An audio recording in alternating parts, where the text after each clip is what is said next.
नमस्कार दोस्तों, मैं देवेंद्र सिंह नोतिया आप सभी का बहुत बहुत स्वागत करते हैं। और आज हम चर्चा करने वाले हैं हम रिसोर्सेज एंड डेवलपमेंट। देखिए क्लास 10 का ये इंपॉर्टेंट चैप्टर है। रिसोर्सेज का मतलब होता है संसाधन और डेवलपमेंट का मतलब होता है विकास। देखिएगा रिसोर्सेज वही होता है जिसकी कोई वैल्यू होती है या फिर वो किसी ना किसी चीज को ह्यूमन एक्टिविटीज को सेटिस्फाई करते हैं। देखिएगा एग्जांपल हम देख लेते हैं, डेफिनेशन हम इंग्लिश में देख लेते हैं। Everything available in our environment which can be used to satisfy our needs, it's called a resources. इसको क्या कहा जाएगा? Resources. Resources is classified in many categories. देखिएगा उसके ग्राफ को हम समझते हैं कि रिसोर्सेज को क्या क्या भागों में बांटा जा सकता है। देखिएगा रिसोर्सेज दो प्रकार के होते हैं। There are the two types of the resources. एक होते हैं ह्यूमन मेड और एक होते हैं आपके नेचुरल।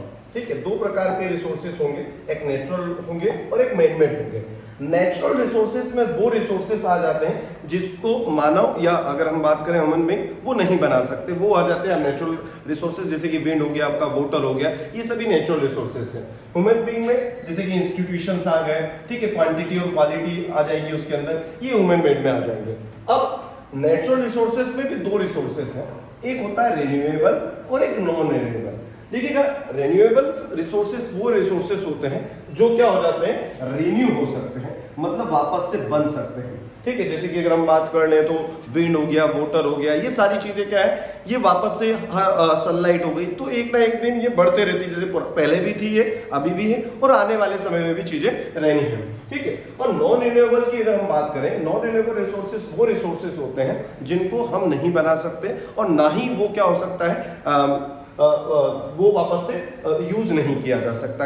एग्जांपल की अगर मैं बात करता हूं तो पेट्रोलियम हो गया, डीजल हो गया, ये वो रिसोर्सेज हैं जिनको वापस से रिन्यू नहीं किया जा सकता। एक बार ये बन गए उसके बाद इसको दोबारा नहीं बनाया जा सकता। ऐसे रिसोर्सेज को क्या बोला जाता है? नॉन रिन्यूएबल रिसोर्सेज बोला जाता है। इसमें भी रिसाइकलेबल वाले कुछ मेटल्स वगैरह होते हैं और नॉन रिसाइकलेबल जैसे कि फॉसिल फ्यूल वगैरह ये होते हैं। ठीक है, उम्मीद करता हूँ ये स्ट्रक्चर आपको समझ में आया होगा। अगला जो स्ट्रक्चर होगा अगले पार्ट्स में हम समझेंगे। तो मैंने दो तीन चीजें आपको बताई, एक बार मैं बता देता हूँ। रिसोर्सेज वो होते हैं जिनकी वैल्यू होती है और ह्यूमन की नीड्स को सेटिस्फाई करते हैं, satisfy the needs of the human being. ठीक है, दो प्रकार के रिसोर्सेज होते हैं, natural resources and human resources.